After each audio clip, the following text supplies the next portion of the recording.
She's off to college, right? Yeah, Oh, yes, she is. Exciting times. It's weird not having her around, I can tell you that.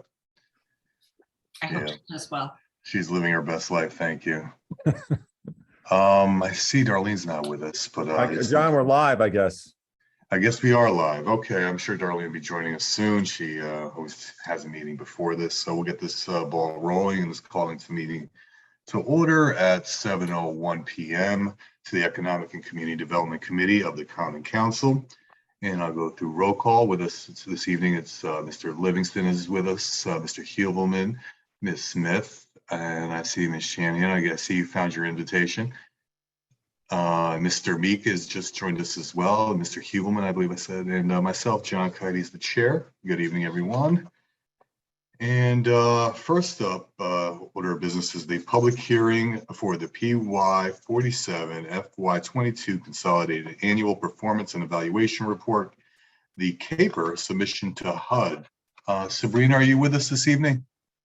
There you go. Do we have anyone signed up to speak? I'm here, but we have Diane Lauricella to speak, but I'm not sure if she's here for public comment or for the public hearing. Diane, you should be able to unmute yourself now. If you could just let us know if you're here for the public hearing or just general public comment on another item.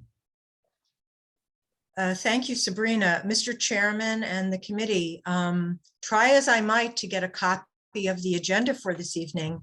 The city website did not have it, and I tried 2 or 3 different places.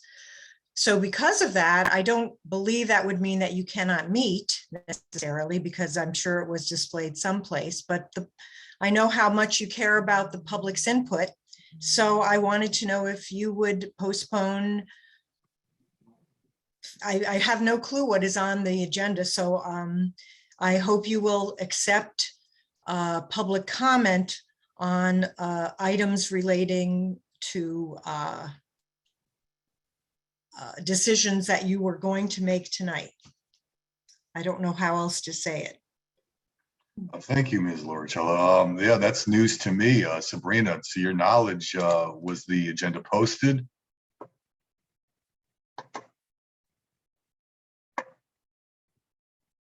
I'm not sure. I was out with COVID for a while for my second time, jolly time. But I can look into it. I'm sure it was provided to the mayor's office. But I'm not sure why it wasn't on the website. I think Jess handled it this past time because Maritza was away as well. But I'll look into it and see where they post. I see it. It's here. I see it on there, Yeah, it's here. but it's yeah, it's in the standard spot. Yeah, Diane, if you click on the calendar, It says August 26th on it. I think that's what the problem is. just scroll It down. doesn't say 9/1, but it's the same agenda. But that's the date of the announcement. That's not the date of the meeting. Right. I don't know if that's what's confusing. Yep, I just checked it too. It's up in our normal spot in the archives as well. So if you were to go to the committee itself through the homepage, it's in there. Sure. All right, great. Okay, seeing no one has signed up for the public hearing, I will now move on to public participation. Do we have anyone on the phone that would like to speak for any item on the agenda? That's it, John. We only had Diane. Lauricella, would you like to speak to an item on the agenda?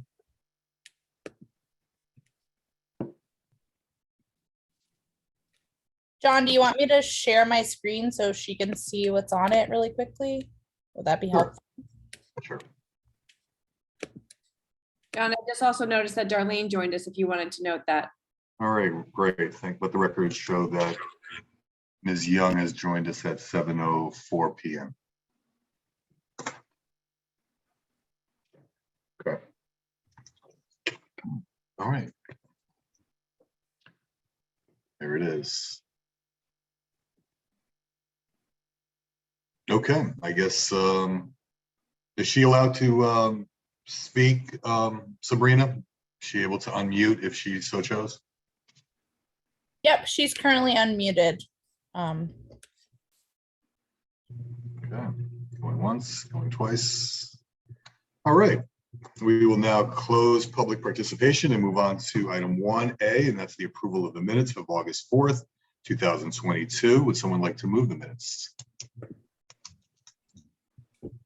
Thank you, Ms. Smith. Any corrections, omissions? Mr. Livingston? Yeah, my name is misspelled. There's an E at the end. So if that could be fixed, that'd be great. Okay. Any other changes, Mr. Meek?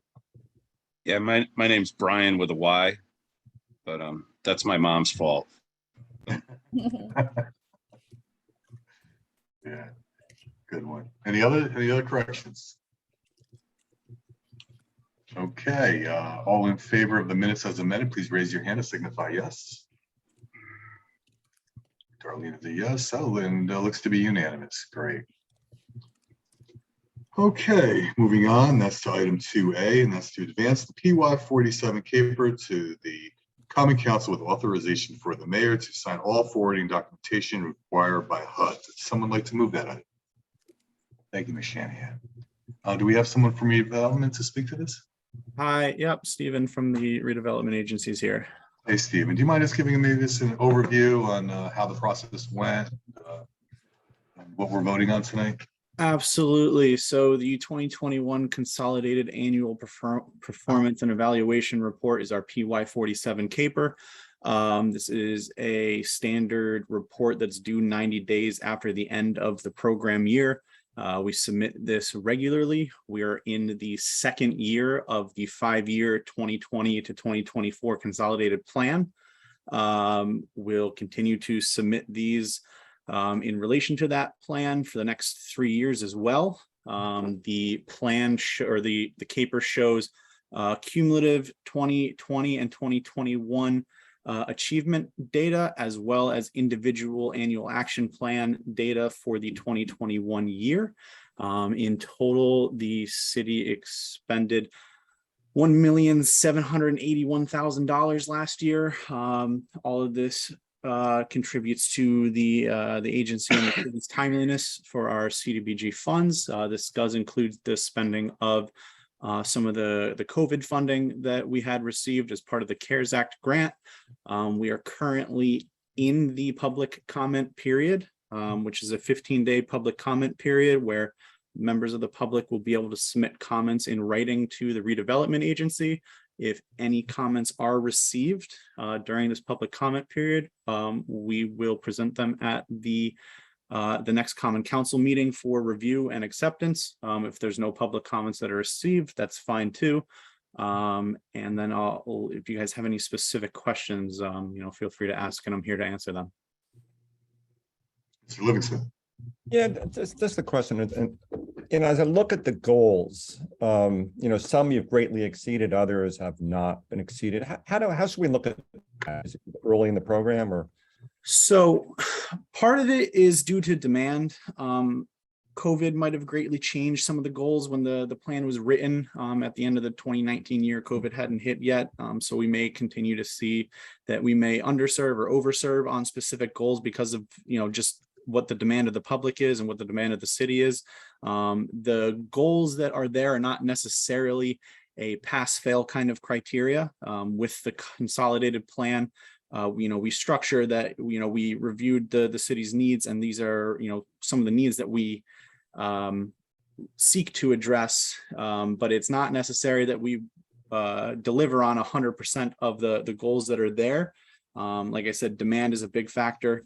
Also, within the next consolidated plan, or potentially within the following years, dependent on the city's needs, some of the goals may not reflect as well as they currently do, or how they were structured at the time. So you may see us under-deliver and over-deliver. Largely, it's what we, as you guys of the committee go through the selection process. It's something that will, now that we're past the first year of this plan, where we'll encourage and reiterate some of the CAPER goals and achievements, where we might recommend that we focus on a specific area to help meet those goals.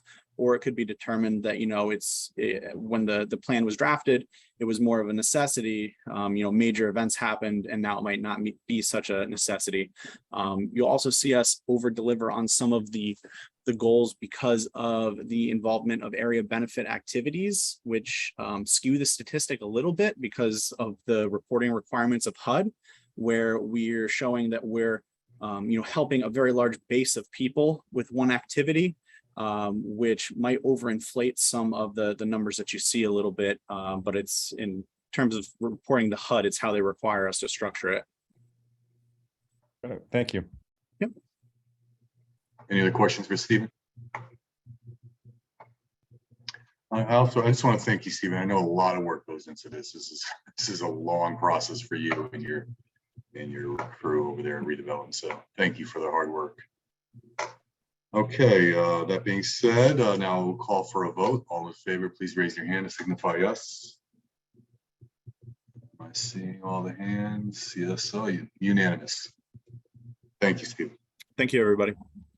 Okay, moving on to 2B, transportation, mobility, and parking. And the item is to authorize the mayor, Harry W. Rilling, to execute an agreement between the city of Norwalk and Fitzgerald and Halliday Inc., DBA FHI Studio, for planning services for the Norwalk Complete Streets project in a total amount not to exceed $250,000. Account noted. Someone like to move that? Thank you, Mr. Livingston. I believe we have Mr. Travers here this evening to just help us. Yes, Chairman, also joined with is Garrett Bilella. So, excuse me, Garrett and I worked steadily on this since arriving to the city. So we're pretty excited to get to this point. We worked through many departments to put together a comprehensive RFP to secure a consultant to work with us, city staff, the council, and the citizens to come up with complete streets legislation, and that we will propose to the council, and a complete streets design manual. This will largely be talking about how we build our public right of way from here on out. So complete streets is a movement, I guess, to for lack of a better word, that has been in place for a number of years. It's growing in communities in Connecticut, nationwide. It's really about equity of the roadway and safety of the roadway. It's the first step for us really achieving our next goal, which would be to create Vision Zero for the city. But this looks at how we equally prioritize all modes of transportation, and really putting an emphasis on public transportation, mass transportation. How we look at our cycling infrastructure, how we look at our sidewalks and construct our sidewalks in manners that are friendly to the pedestrian. That we build safer roads that have slower speeds, that have less accidents. I was lucky enough to have been in New Haven at the time when we were the first city in the state to adopt complete streets legislation and a complete streets design manual. And Garrett and I did the same in Stamford, and we put it together an RFP. We had 2 respondents. We have FHI that had come to us, and we also had Tool Group. We had a team of that consisted of myself, Garrett, Vanessa, Jessica, Bonacek, Alicia King, and the redevelopment agency that all sat together. We interviewed the candidates, followed up with additional questions, met and had a unanimous vote to advance FHI. FHI is also the firm that is wrapping up the city's 2022 transportation master plan. They have worked on a number of other studies in the city. They know the city well, and I think they're really positioned to deliver us a strong product. So I'm happy to, Garrett and I can answer any questions that the committee has.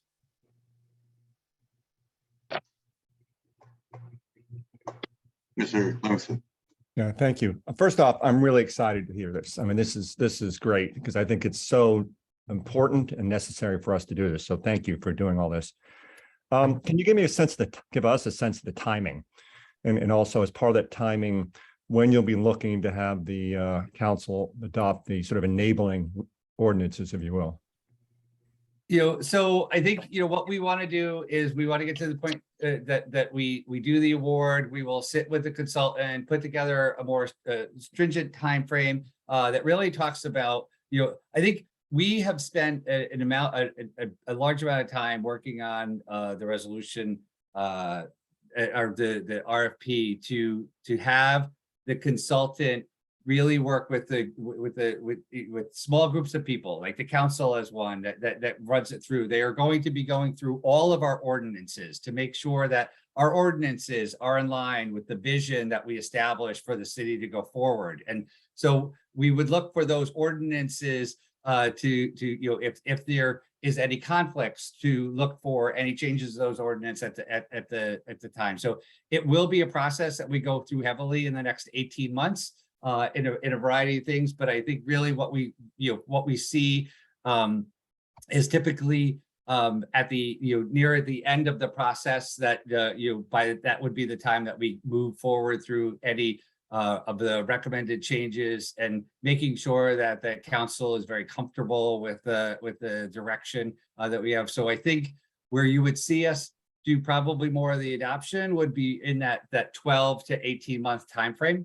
But a lot of work you will be participating in that process, so that I think part of this is really educating staff and educating all the departments so that we have really one cohesive vision about how we build our city going forward. Yeah, well, all I can say is the sooner the better. Yeah. Yep. But I think it's important that we do it right? So but Absolutely. we agree that we want it as we would like it sooner too. Thank you. Anyone else? Yeah, thank you, Jim. Thank you, Brian Garrett. Brian has his hand up. I have a question. Yeah. Oh, sorry. Ms. Shanahan and then Brian, Mr. Meek. I think Brian had his hand up first, so I defer. Yeah, just real quick. I think it's just a matter of timing. Can I get a copy of the proposal before the general council meeting on what is it, September 13th? Sure. Yeah, we can absolutely send it to you. Thank you. And We'll get that up. my question was more about public engagement. How do you intend to engage the public with, all of the different people who are interested in the bike walk and things like that? How will that work? So I think we're going to be doing, so a lot of it is going to be about education, right? We want to inform people. And I think we asked for some of the education to be in terms of demonstration projects, right? So that we could actually do something that somebody could see and identify, so that because we'll look at social medias. I think, one of the things that we really talked about is how we could, there certainly could be meetings in City Hall, but I'm really a fan of having meetings where the people are, right? And then being able to talk about specific concerns that folks have in their neighborhood, right? And what we would want to do is really work with the council, identifying, who in communities we should touch base with, where the concerns are. Maybe we could work on a demonstration project and then have a community meeting at a school, right? So they would take place in a variety of different ways. And I think we'll really see how that pans out based on, how the communication that we have. What we learned, I think recently with our Survey Monkey that we did for the garage is that we've really tied into a way to connect with some people to get an understanding of what they want. So I think we would look to expand our use of things like Survey Monkey to determine, what does the community want, and then how do we engage with them? But we're really seeing some more of the local touch points throughout this process.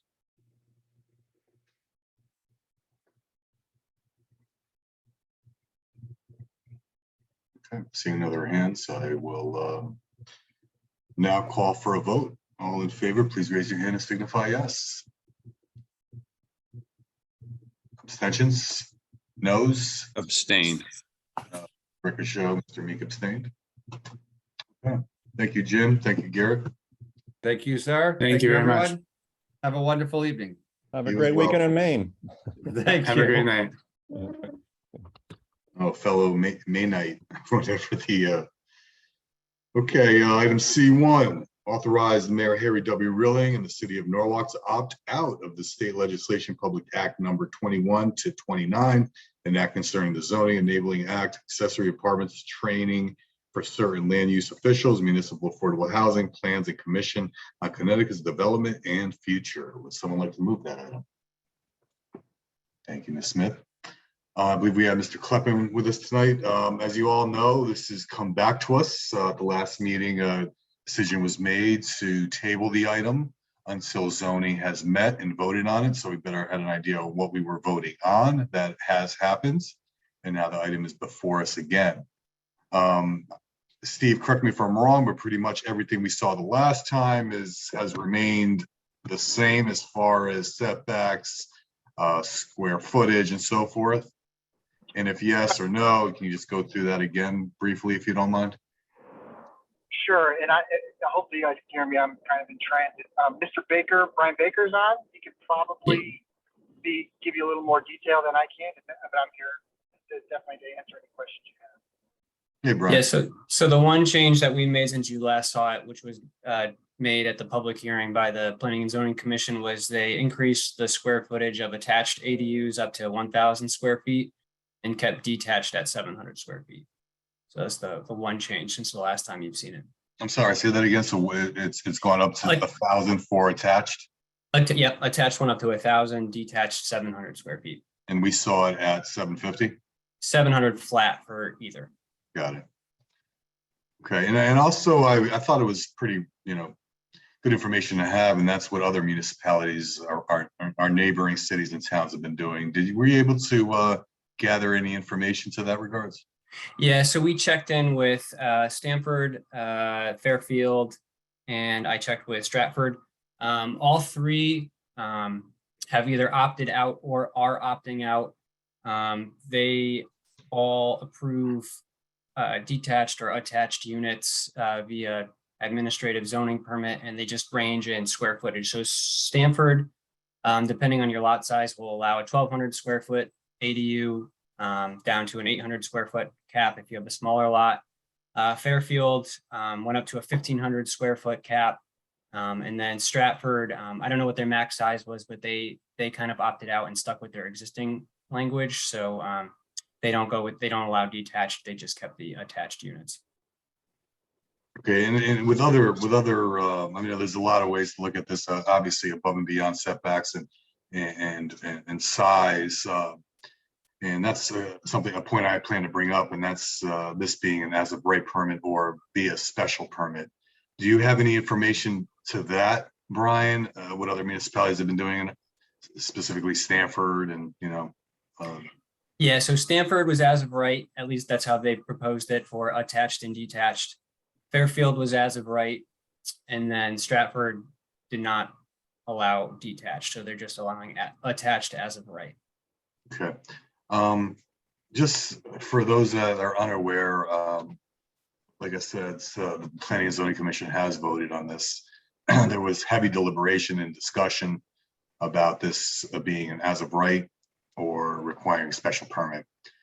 Personally, I speak for myself when I say it kind of didn't sit right with me, the fact that it being as a right versus special permit translated that neighbors will not be notified of the pending permit and not have the opportunity to appeal and make their opinions and known.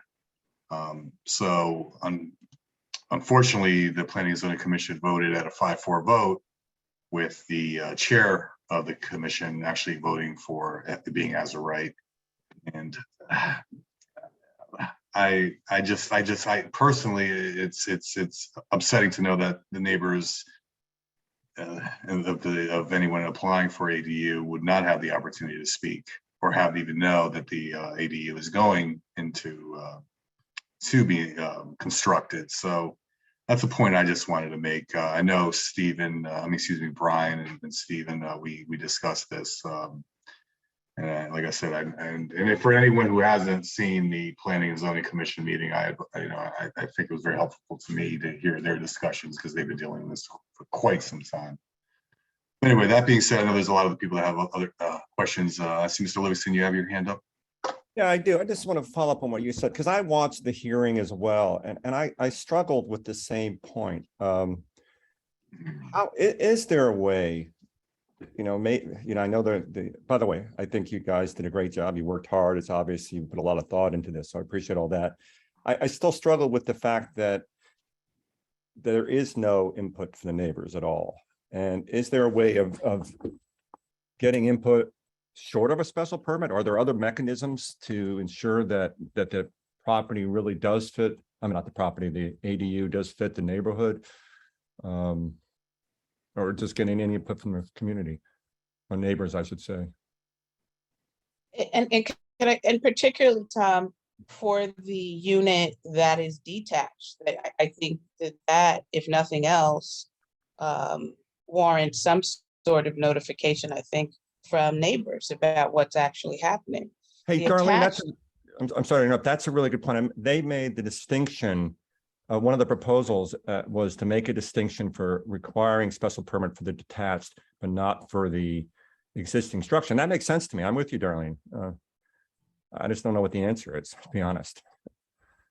So the state legislation, just to go over it, how it's written is that ADUs, regardless of attached or detached, need to be as of right. As of right includes site plan review application, which is sort of a step short of a special permit. Special permit is mandatory public hearing with, notification of neighbors and just kind of going through the special permit process. Site plan review still goes to the Planning and Zoning Commission. It's considered as of right, meaning if you meet all of the requirements, then the commission has no choice but to approve your application. So regardless of your neighbors coming out complaining about the ADU going up, the commission has to approve your application if you comply with the standards and the regulations. My one concern with Brian, to that point, also the neighbors wouldn't be allowed to file a zoning appeal if it's as of right, correct? They can appeal the zoning permit itself. So if you're appealing a commission decision, your appeal goes to court. So you're appealing the Planning and Zoning Commission's decision to court. If you appeal a zoning permit, you're appealing to the Zoning Board of Appeals. So you're appealing a city staff person's decision. That goes to ZBA, and then the ZBA is the ultimate decider on the application. If they rule against you, that can get appealed, and then that goes to court. I guess if they're even made aware of the pending permit. Right. So you are essentially given how it's written. It's 15 days to appeal the planning and so in this case, the zoning enforcement officer's decision of issuing the zoning permit within 15 days of you becoming aware of the construction. So there's,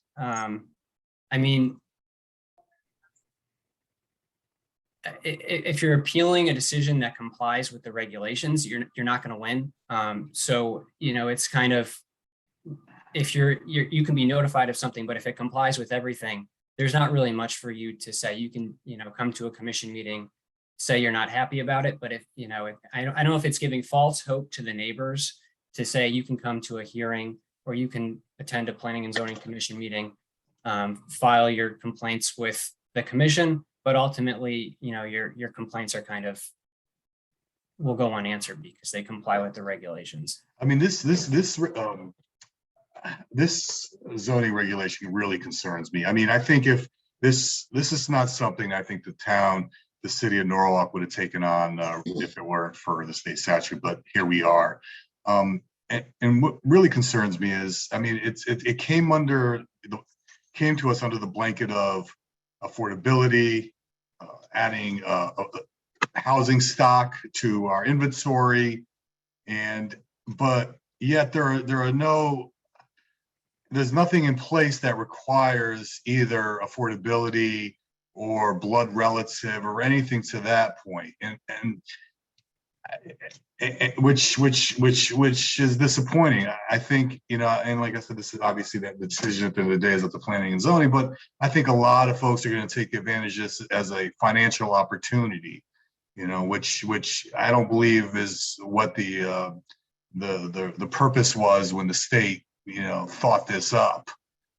And I know, Brian, I think, I don't know if it was you or Stephen that mentioned that some other municipalities have taken it upon themselves to add that, you know, the ADU be occupied by a blood relative and other specific modifications to the reg. Is that correct? Did you hear any of that? Yeah, there's some that require a relation between the homeowner and whoever's occupying the ADU. Some go as far as limiting the amount of people who can live in the ADU to 2 people.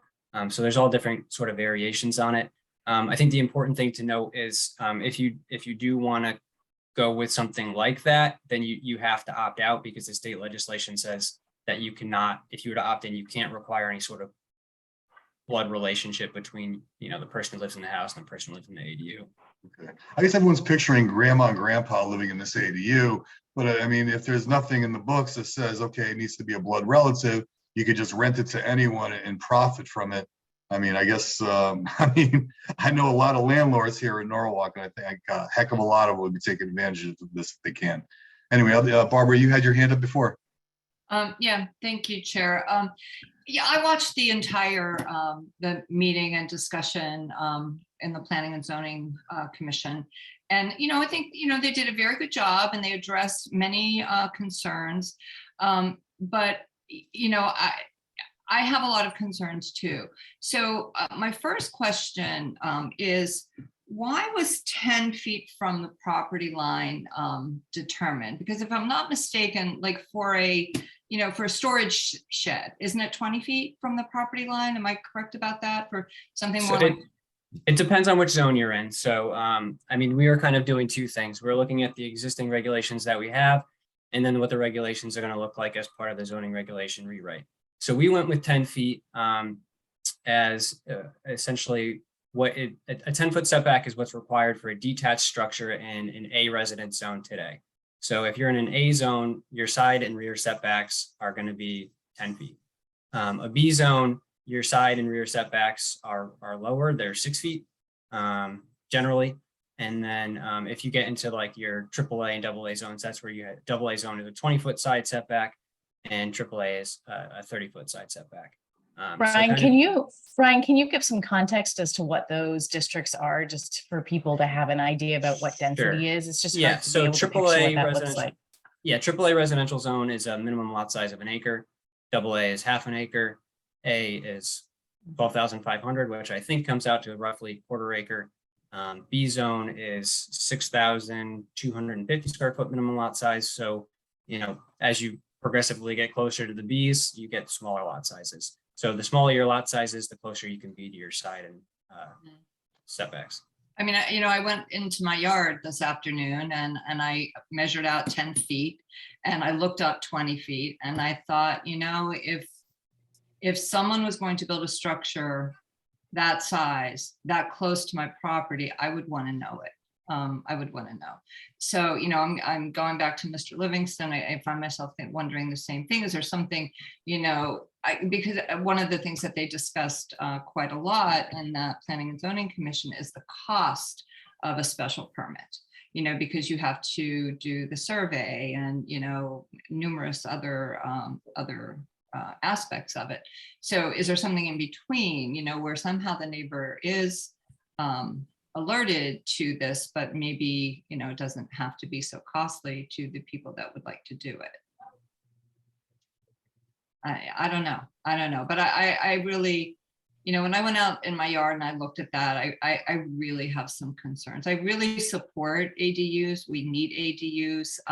You know, one of the discussions that I was really appreciative about is, you know, is attached. You know, Ms. Langelis brought up a lot of different scenarios, such as, you know, the complete basement that's redone with its, you know, I could see if it's 1,000 feet, you know, you don't want to be limited to the 700. In some homes, you're going to build over the garage and add to. I'm like, I really support that, but the detached structures, it's concerning. So and how we can look at this. Yeah, so how we kind of tiered the height of the ADUs. So state language says the ADU detached, attached, it can be as tall as your house. Or essentially as tall as a house is allowed to be in that zone. So in most zones in Norwalk, that's 35 feet high, which means that under the state language, you can build a 35-foot high ADU. We went down to a tiered approach. We said, if you're 10 to 20 feet off your side setback or rear setback, it can be 15 feet high, which is what's allowed for a detached garage, any accessory structure today. So the same height as that. When you get 20 feet off your side and rear property line, then you could go up to 20 feet. So you gain 5 feet. So hopefully as you get further away from your property lines, you could go a little bit taller, but yeah, we thought that was one of our big concerns when we first read the language, was allowing you to go as tall as your house. Chairman? Yes, Ms. Young, I apologize. So I just think, to everyone's point about notifying neighbors, I think that's the bare minimum that we should be doing in this process, particularly for the standalone units. You know, you're not promising that, as Brian said, that you're going to a public hearing or any other actions you take are going to produce anything, but I think you need to let your neighbors know. I think in any instance across the city, that's what we should be doing in these types of situations. What do they say about parking? Because you have some of these other areas. You said the AAA, double, whatever the rating is. How is all of this going to impact parking? Because there's some communities don't have sidewalks, or there's just so much. And was that talked about at all at the zoning meeting? Because I haven't seen that yet. Have they even talked about, the number of cars in it that this could produce on streets that normally don't have cars parked in there? Or is there the requirement that parking has to be on the property itself? Yeah, so there's both the state, our existing regulations, and the new adopted regulations require you to have one additional parking space on your property that's compliant with the zoning regulations. That means that there's, you've got 2 adults. So what happens to that other car? So I just think that there's a lot more. Yeah, I mean, I would think, we have the existing accessory apartment regulations today that, we have 200 and however many of them that have one additional parking space as permitted. And I mean, I don't think we've gotten, there hasn't been complaints about on-street parking, I think, due to those.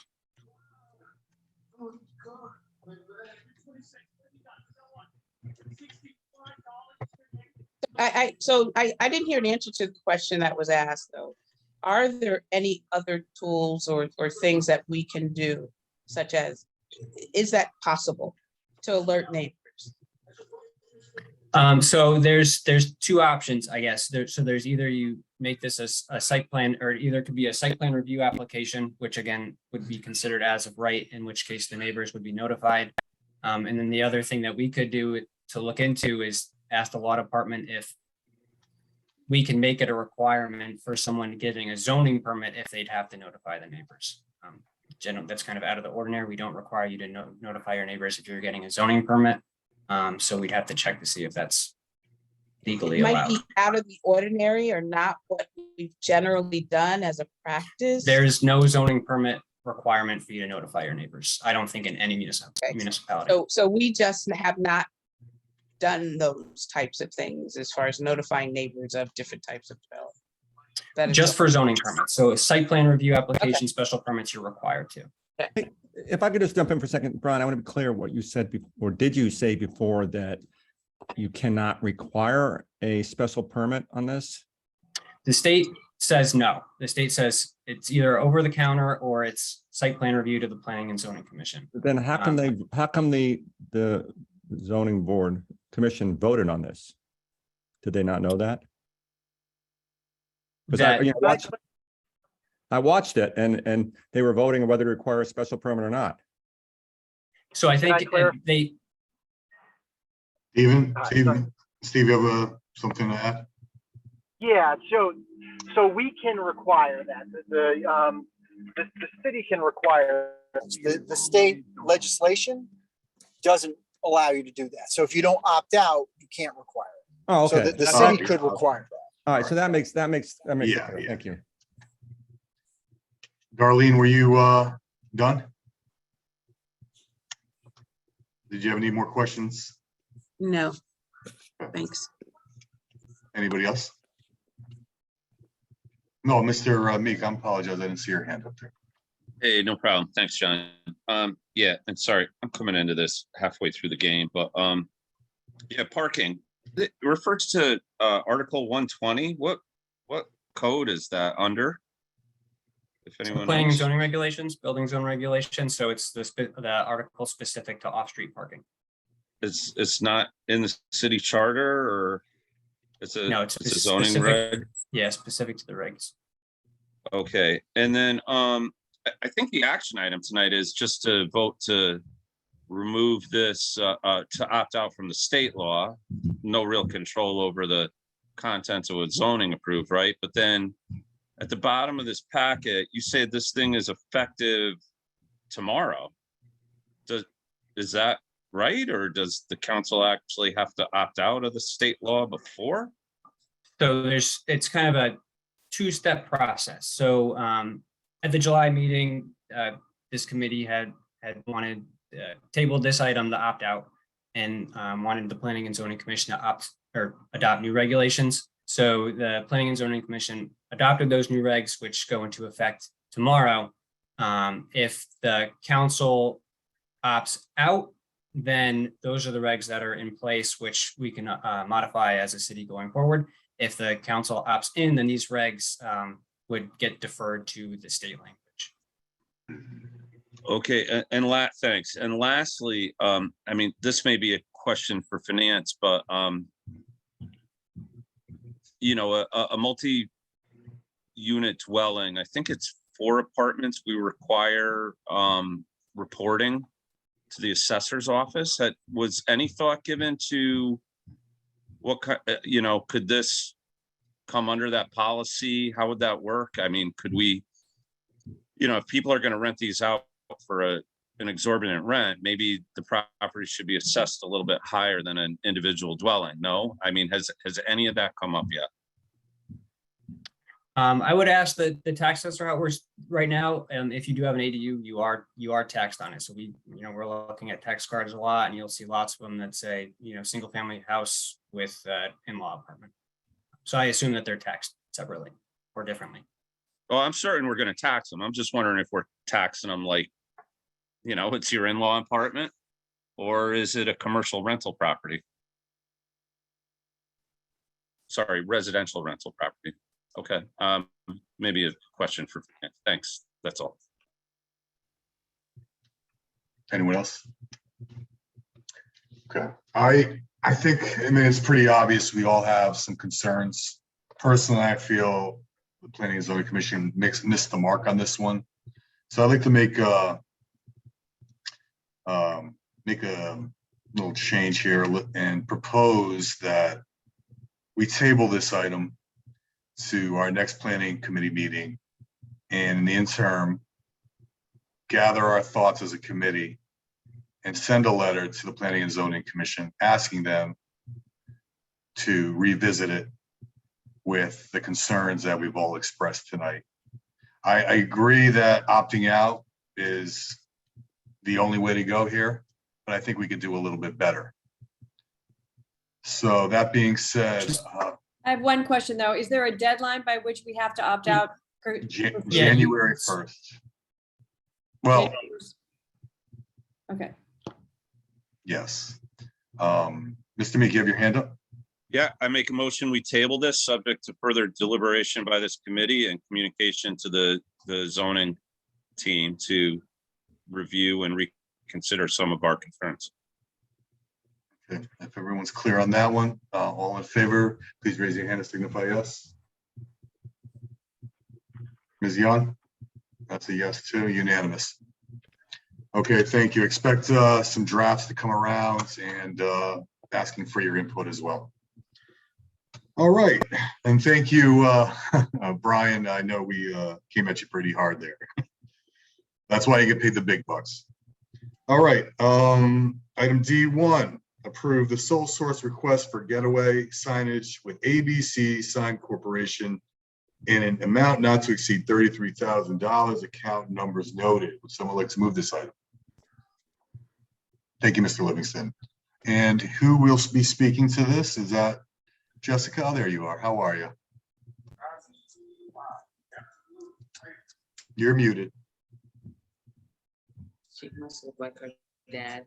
Good evening, everyone. I have a presentation to share with you regarding the gateway signs.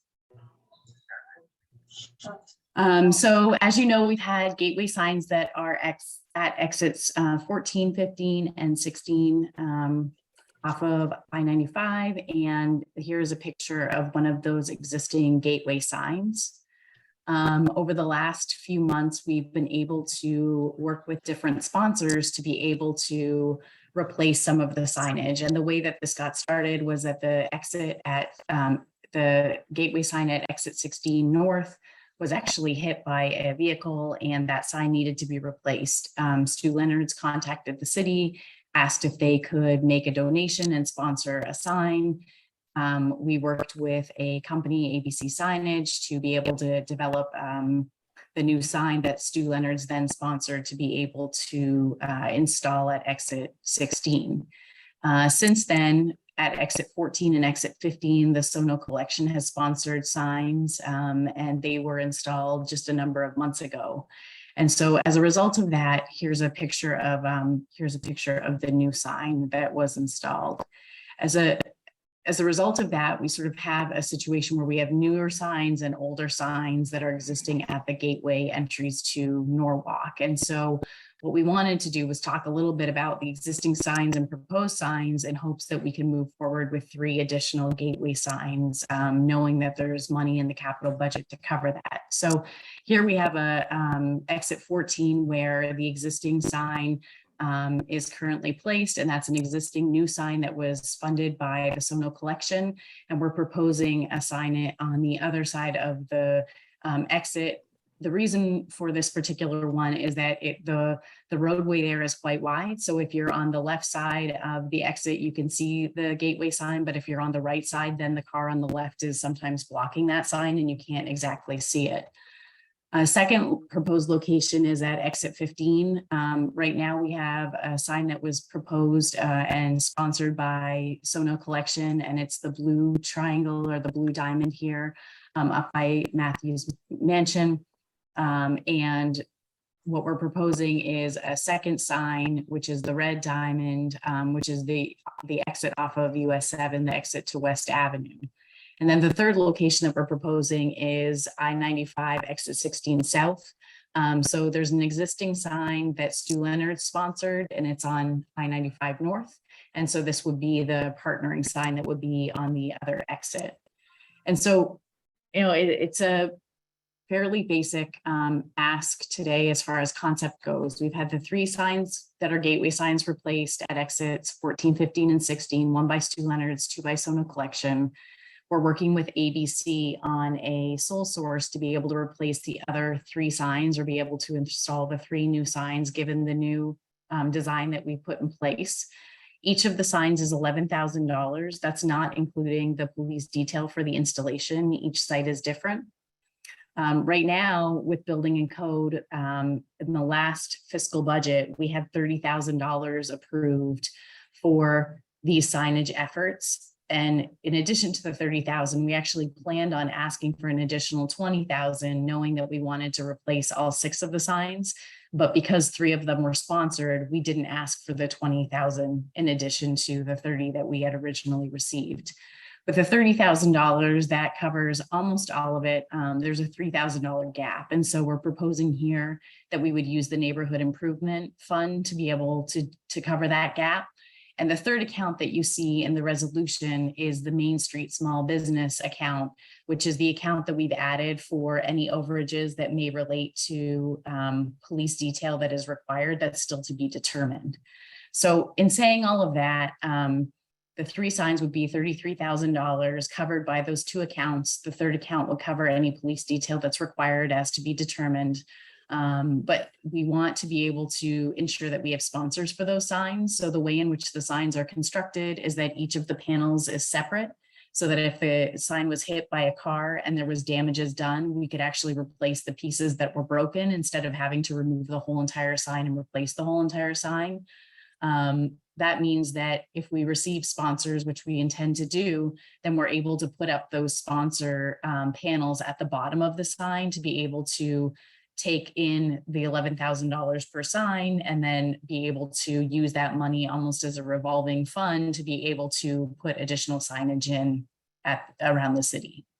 So the resolution today is to ask for a sole source for the $33,000 to be able to use the same company for the 3 additional signs that constructed, that did the production and construction of the 3 signs that have already been installed in the city. Thanks, Jess. Any questions? I can't see your hands, so just speak up. Oh, I can close my screen.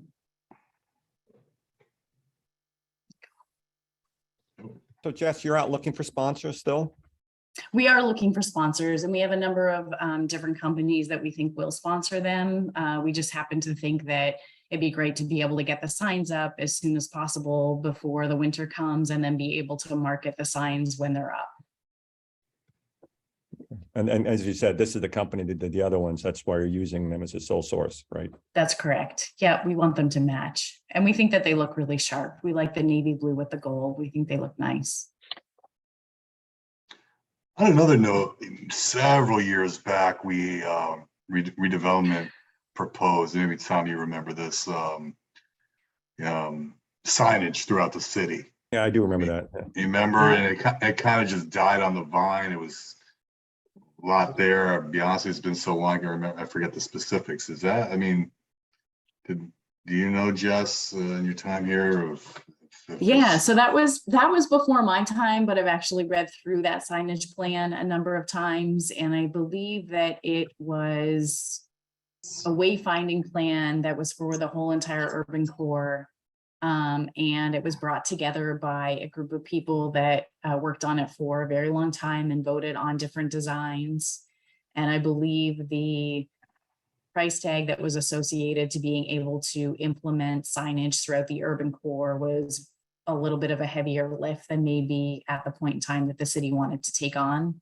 And so I think that there was some feedback on the signage plan on being able to scale back or do it in phases or be able to consider different pieces at different times. And I think that's when it sort of died on the vine, like you said.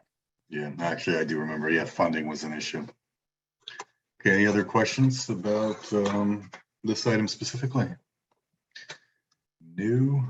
Okay, all in favor, please raise your hand and signify yes. Mr. Meek, are you there with us, or has he left? Yes, we lost him. It looks like he's gone. Okay, and I know Lisa had to go. Okay, so unanimous. Thank All right, you. thanks, Jess. Okay, that wraps it all up. Do I have a motion to adjourn? I see Darlene's hand, Ms. Young. Thank you very much. All in favor? All right, I'm on vacation. That's why I yes, I totally understand. And I did not get pretty at this meeting today.